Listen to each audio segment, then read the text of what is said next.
Hello everyone, good evening to all of you. आशा करता हूँ आप सभी बहुत अच्छे होंगे। और आज के इस वीडियो में हम ट्रांसलेशन वाली सीरीज को आगे कंटिन्यू करेंगे। पहली वाली जो क्लास हुई थी उसमें 2 ट्रांसलेशन पैराग्राफ हमने कवर किया था। आज वाली क्लास में फिर 2 ट्रांसलेशन के पैराग्राफ कवर करेंगे। छोटे छोटे ट्रांसलेशन होंगे। 2024 बोर्ड एग्जाम में टोटल 7 सेट्स और 7 ट्रांसलेशन के पैराग्राफ थे। इन 7 में से एक ट्रांसलेशन 2023 के एग्जाम से रिपीट हो गया था, तो वो जो ट्रांसलेशन है वो आपको 2023 वाली ही प्लेलिस्ट में मिल जाएगा। उसे 2024 में दोबारा मैं नहीं करा रहा हूँ, ठीक है। 23 वाले ही प्लेलिस्ट में आपको दिख जाएगा। मैं आपको बता दूंगा कि ये कौन सा वाला ट्रांसलेशन है जो 2023 में रिपीट हुआ था, ठीक, नेक्स्ट वाली क्लास में। अब आज ये दूसरी क्लास है। अगर किसी को कोई दिक्कत है ट्रांसलेशन को लेकर, बहुत जरूरी है ट्रांसलेशन को सीखना, तो आप इस नंबर पर व्हाट्सएप कर सकते हैं। एक्टिव, पैसिव और ट्रांसलेशन, ये 3 चीजें आपको एकदम क्लियर होनी चाहिए। इंग्लिश का पेपर उतना ही आसान हो जाएगा। आइए, क्लास रिकॉर्डेड है। वीडियो अच्छा लगे वीडियो को शेयर कीजिए। रिकॉर्डेड क्लासेस रखने का सिर्फ एक मोटिव है कि ज्यादा से ज्यादा आपका समय बचाया जा सके। देखिए, प्राचीन काल में विक्रमादित्य नाम का राजा इस देश में राज्य करता था। वह बड़ा न्यायी राजा था। आज भी लोग उसके न्याय की प्रशंसा करते हैं। एक दिन कुछ लड़के एक गांव के निकट एक जंगल में खेल रहे थे। वहां उन्होंने एक मिट्टी का ढेर देखा जो पत्थर से ढका था। उनमें से एक लड़का पत्थर पर बैठ गया। उसने साथियों से कहा, मित्रों, अब मैं विक्रमादित्य हो गया हूं। तुम लोग अपने मुकदमे मेरे पास ले आओ, मैं न्याय करूंगा। इस पूरे पैराग्राफ को पढ़कर, जब भी आपके सामने ट्रांसलेशन होगा 5 नंबर का होगा, लेकिन ये आपको कम से कम 50 नंबर दिलाएगा। मैं ये बात क्यों कहता हूं हमेशा कि 5 नंबर है और 50 दिलाएगा, क्योंकि अगर आपको ट्रांसलेशन आ रहा है, आपके लिए चैप्टर्स आसान है, आपके लिए आर्टिकल आसान है, आपके लिए लेटर आसान है, आपके लिए जो पैसेज सॉल्विंग है वो भी बहुत आसान हो जाएगा, ठीक। अब इस वाले पैराग्राफ में अगर आप ध्यान दो तो स्टार्टिंग जो है वो पास्ट इंडेफिनिट टेंस से है, फिर बीच में कहीं प्रेजेंट इंडेफिनिट टेंस है, फिर कहीं आगे आ जाओ तो पास्ट कॉन्टिन्यूअस टेंस भी दिख रहा है। खेल रहे थे, आपको टेंस पहचानना आना चाहिए।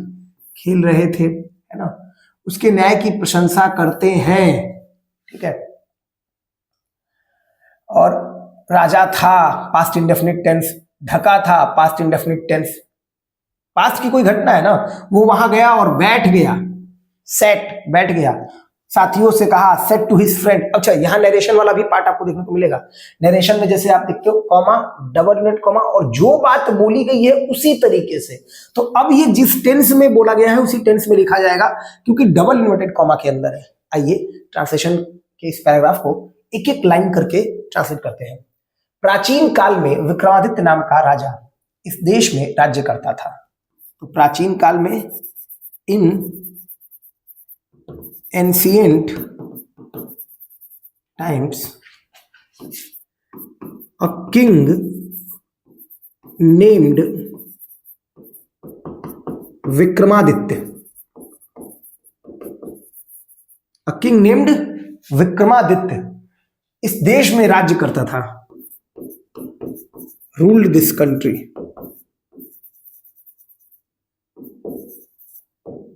ठीक है। इस देश में राज्य करता था, तो ruled this country in ancient times, a king named Vikramaditya इस देश में राज्य करता था। रूल्ड दिस कंट्री, ठीक है। वह बड़ा न्यायी राजा था। वह एक अच्छा राजा था। He was a good king. वह बड़ा न्यायी राजा था। तो न्यायी के लिए मतलब बहुत फेयर था, बहुत सही डिसीजन लेता था। तो जस्ट एक वर्ड होता है, जस्टिस से ही बना हुआ वर्ड है जस्ट, या कह लो कि जस्ट से बना हुआ वर्ड है justice. He was a very just king. वो बहुत न्यायी राजा था। He was a very just king. आज भी लोग उसके न्याय की प्रशंसा करते हैं। प्रशंसा करना, प्रेज करना, एडमायर करना, ये सिनोनिम एंटोनिम में भी पूछा जा सकता है। आज भी, इवन टुडे, आज भी लोग, इवन टुडे, आज भी लोग उसके न्याय की प्रशंसा करते हैं। Even today people praise his justice. उसके न्याय की प्रशंसा करते हैं। इवन टुडे, यहां तक कि आज भी लोग, पीपल प्रेज हिज जस्टिस, उसके न्याय की प्रशंसा करते हैं। एक दिन कुछ लड़के एक गांव के निकट एक जंगल में खेल रहे थे। तो कुछ लड़के खेल रहे थे, मैं खेल रहा था, आई वॉज प्लेइंग, वह खेल रहा था, ही वॉज प्लेइंग, कुछ लड़के खेल रहे थे, सम बॉयज वर प्लेइंग। एक दिन one day some boys were playing. कहां खेल रहे थे? पार्क में खेल रहे थे, इन द पार्क। कहां खेल रहे थे? जंगल में खेल रहे थे, in the forest. One day some boys were playing in the forest। एक जंगल में खेल रहे थे, तो इन अ फॉरेस्ट कर दीजिए, इन अ फॉरेस्ट, गांव के निकट, नियर अ विलेज। एक दिन वन डे सम बॉयज, कुछ लड़के, वर प्लेइंग, खेल रहे थे, इन अ फॉरेस्ट, एक जंगल में, इन नियर अ विलेज, एक गांव के निकट। एक एक शब्द को आप देखेंगे। अच्छा, ट्रांसलेशन हमेशा भाव से भी बना सकते हैं आप। क्या कहना चाह रहा है, कई बार ऐसा आपको मिलेगा ट्रांसलेशन में। एक तो हो गया कि आप लिटरली एक एक शब्द को बना रहे हैं, ट्रांसलेट कर रहे हैं कि वो खेल रहा था, ही वॉज प्लेइंग, वे लोग खेल रहे थे, दे वर प्लेइंग। लेकिन कहीं कहीं पे ऐसा होगा कि वो उसको समझना होगा कि इसमें क्या कहना चाह रहा है। ये 6 जो ट्रांसलेशन मैं करा रहा हूँ पूरी सीरीज में, इन 6 ट्रांसलेशन में आपको वो सारे ऊपर और नीचे वाली जो बात है वो समझ में आ जानी चाहिए। उसने वहां उन्होंने एक मिट्टी का ढेर देखा जो पत्थर से ढका था। अब ये एडजेक्टिव क्लॉज है वहां पे। वहां उन्होंने एक मिट्टी का ढेर देखा, मैंने उसे देखा, आई सॉ हिम। उन्होंने उसे देखा तो ही सॉ हिम, अगर ज्यादा लोग हैं तो दे सॉ हिम। उन्होंने एक बॉल देखा, दे सॉ अ बॉल। वहां उन्होंने एक बॉल देखा, there they saw a ball, या they saw a ball there, आप दोनों कह सकते हो, एडवर्ब है देयर, ठीक है। तो आप लिख सकते हो देयर, वहां उन्होंने एक मिट्टी का ढेर देखा। दे, क्योंकि बहुत सारे बच्चे हैं, दे सॉ अ मिट्टी का ढेर, दे सॉ मिट्टी का ढेर। अब ऐसे तो लिखेंगे नहीं, दे सॉ अ, पाइल होता है ढेर के लिए, हीप होता है, और एक वर्ड माउंट भी होता है। तो आप यहाँ पे हीप लिख दो, हीप ऑफ अर्थ, है ना। वहां उन्होंने, देयर दे सॉ, देखा, अ हीप ऑफ अर्थ, मिट्टी का ढेर, अर्थ मतलब मिट्टी भी हो गया, मिट्टी का ढेर जो पत्थर से ढका था, which was covered, which was covered with a stone, जो पत्थर से ढका था। अब वहां स्टोन्स भी कर सकते हो, एक पत्थर है तो स्टोन, नहीं तो स्टोन्स। उनमें से एक लड़का पत्थर पर बैठ गया, उनमें से एक लड़का, वन ऑफ द बॉयज, उनमें से एक लड़का पत्थर पर बैठ गया। तो ऐसे लिखेंगे, वन ऑफ द बॉयज पत्थर पर बैठ गया, सेट ऑन द स्टोन, बैठ गया तो सिट, सेट होता है वन, और ये आपका आता है पेपर में सिंटेक्स में, one of the boys, one of the boys, one of the books, one of the friends. तो आपसे यहाँ पे बॉय लिखा रहेगा। जब भी आप कहोगे ना वन ऑफ द फ्रेंड तो गलत हो जाएगा, दोस्तों में से एक, तो वन ऑफ द फ्रेंड्स। तो one of the boys, one of the boys, उनमें से एक लड़का पत्थर पर बैठ गया, सेट ऑन द स्टोन, पत्थर पे बैठ गया। उसने साथियों से कहा, अब ये नरेशन वाला जो आप नरेशन करते हो उसमें आता है, Ram said to his friends, Ram ने अपने दोस्तों से कहा, comma, double unit comma, I will make a cup of tea for you all, double unit comma बंद। ठीक वैसे ही, तो अब वहां पे विल लगा दिया है, पास्ट में, जैसा बोला गया था वैसे ही लिखना है वहां पे। तो लिखा जाएगा, उसने साथियों से कहा, he said to his companions, जो लोग आपके साथ होते हैं, आपके साथ बहुत खेलते कूदते हैं तो उनको कंपेनियन, मैं फ्रेंड्स भी लिख सकता था, अब यहाँ पे देखो, लेकिन आगे उसने फिर संबोधित करते हुए कहा है मित्रों, तो मैं वहां पे फ्रेंड्स लिखूंगा, इसलिए यहाँ पे मैंने कंपेनियन लिख दिया है। अगर केवल ये होता उसने अपने साथियों से कहा, चलो यहाँ चलते हैं, तो he said to his friends ही लिख देते, काम चल जाता। लेकिन दो दो बार आ गया है, तो एक बार कंपेनियंस लिख दिया। कंपेनियन मतलब भी साथी होता है, जो आपके साथ खूब सारा समय एंजॉय करे, तो उसको कंपेनियन कहेंगे। He said to his companions, और क्या कहा, फ्रेंड्स, दोस्तों, अब मैं विक्रमादित्य हो गया हूं। नाउ, अब I have become, present perfect tense हो गया, मैं हो गया हूं, प्रेजेंट परफेक्ट टेंस है ना, ये काम हो चुका है। मैं एक डॉक्टर हो गया हूं, I have become a doctor. तो now I have become Vikramaditya, अब मैं विक्रमादित्य हो गया हूं, अब मैं विक्रमादित्य हो गया हूं। तुम लोग अपने मुकदमे मेरे पास ले आओ। यू, या तो सीधे लिखो bring your cases to me. Bring your cases सामने वाले से ही कह रहा होगा, नहीं तो लिख दो you bring your cases to me.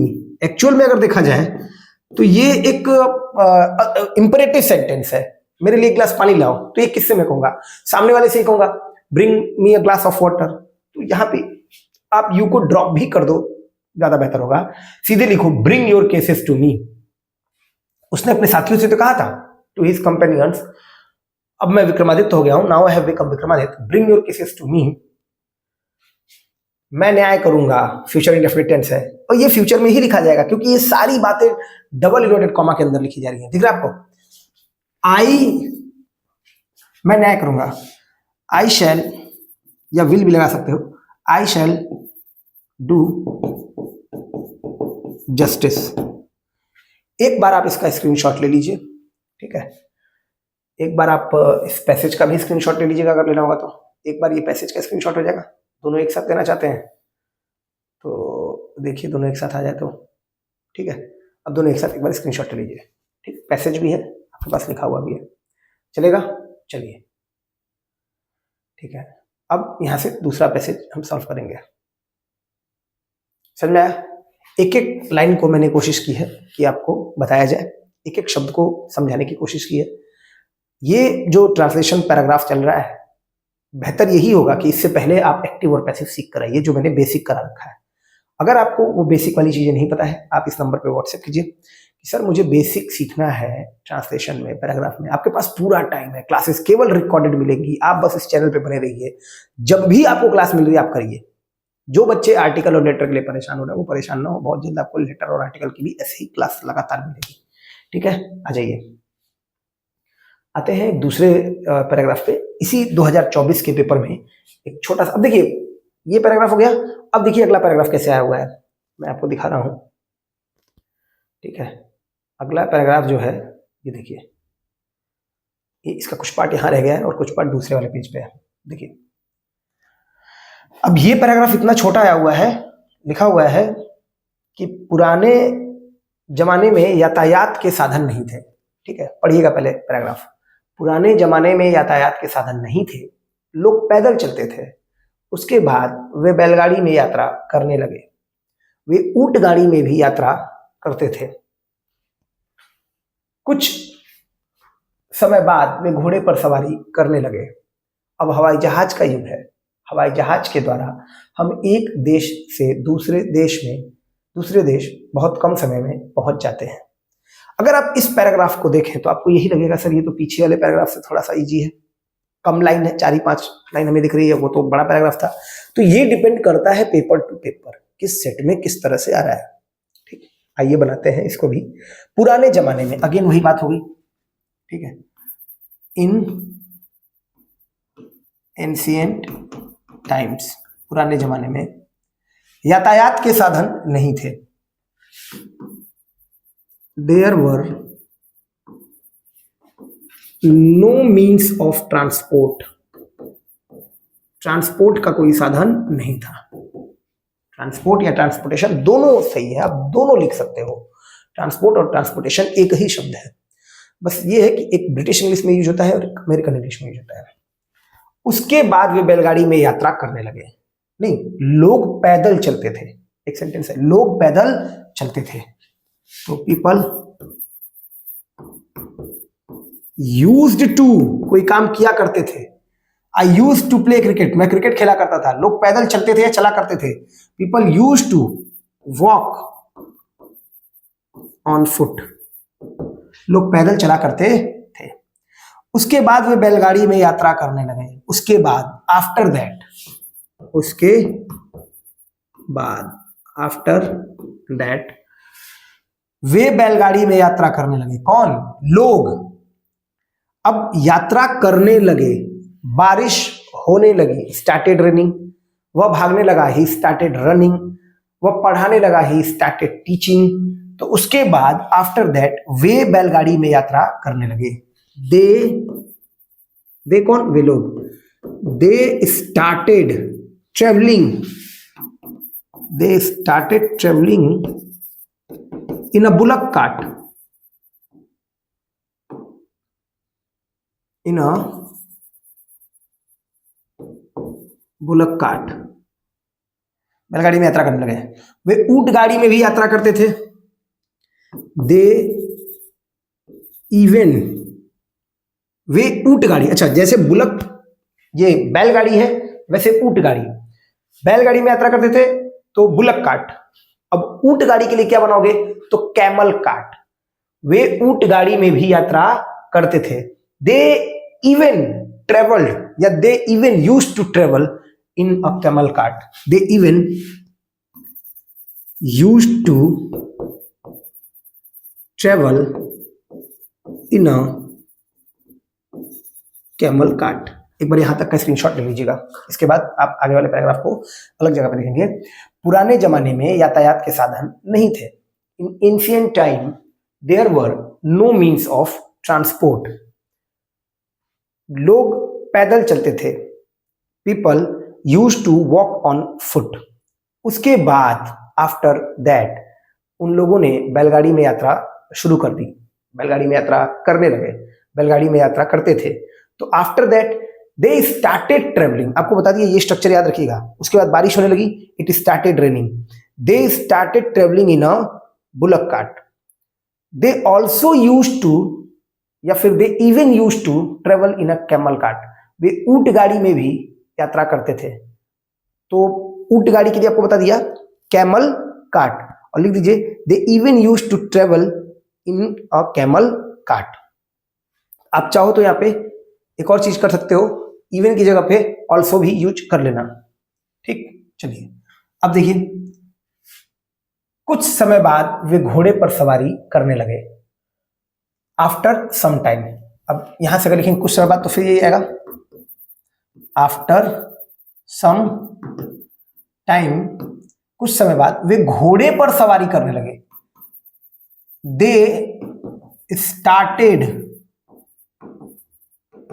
Riding a horse. घोड़े पर सवारी करने लगे का मतलब हो गया they started riding a horse.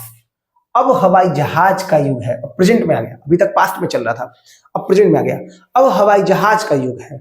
Now, जैसे अब मोबाइल का जमाना है, लोग बोलते हैं ना it is the time of mobile phone, तो now it is the era of, अब हवाई जहाज का युग है, युग। Now it is the era of aeroplane. हवाई जहाज के युग है एरोप्लेन्स। आप एयरप्लेन भी लिख सकते हो, एरोप्लेन भी लिख सकते हो। अगेन एयरप्लेन और एरोप्लेन दोनों सेम वर्ड है, एक ब्रिटिश इंग्लिश है, एक अमेरिकन इंग्लिश में। हवाई जहाज के द्वारा हम एक देश से दूसरे देश बहुत कम समय में पहुंच जाते हैं। बहुत कम समय, इन अ वेरी शॉर्ट टाइम पहुंच जाते हैं, मतलब रीच कर जाते हैं। प्रेजेंट इंडेफिनिट टेंस है, ठीक है। तो हवाई जहाज के द्वारा, बाई एरोप्लेन्स वी रीच, हम पहुंच जाते हैं। Present indefinite tense, we reach, कहां से कहां? एक देश से दूसरे देश। From a country to another, from a country to another, या from one country to another कर दीजिए इसको। एक देश से दूसरे देश, from one country to another.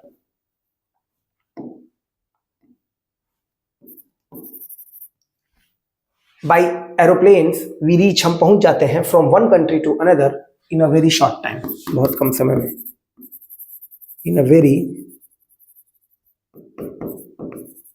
Short time. ठीक है, समझ आ गई बात?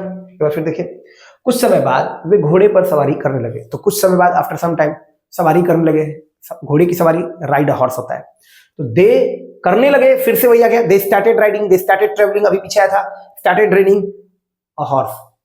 अब हवाई जहाज का जमाना है। नाउ अब it is the era of aeroplanes. हवाई जहाज के द्वारा हम एक जगह से दूसरे जगह पर बहुत कम समय में पहुंच जाते हैं। By aeroplanes we reach from one place to another in a very short time. ठीक, तो इसका भी एक बार स्क्रीनशॉट ले लीजिए। आशा करता हूं कि इन दोनों ही क्लासेस में आपको ट्रांसलेशन में काफी हेल्प मिली होगी और प्लेलिस्ट आपको दिख गई है। कल वाली क्लास में ही मैंने बता दिया था कि प्लेलिस्ट, एक बार फिर बता रहा हूं कि ट्रांसलेशन की एक अलग प्लेलिस्ट बनाई है, नई अपडेटेड प्लेलिस्ट। एक्चुअल में वो अपडेटेड प्लेलिस्ट है जिसमें 2023, 2022 या पुराने जो मैंने ट्रांसलेशन करा रखे हैं वो और ये 24 वाला मिला दिया है। सारे ट्रांसलेशन अब एक पास आ गए। आप पढ़ते रहिए ट्रांसलेशन से, पूरा एक ट्रांसलेशन का पार्ट 5 नंबर का कवर। ठीक है, आपको कोई भी समय वेस्ट करने की जरूरत नहीं है। ठीक, वीडियो अच्छा लगे वीडियो शेयर कीजिए। थैंक यू, गुड नाइट, शुभ रात्रि।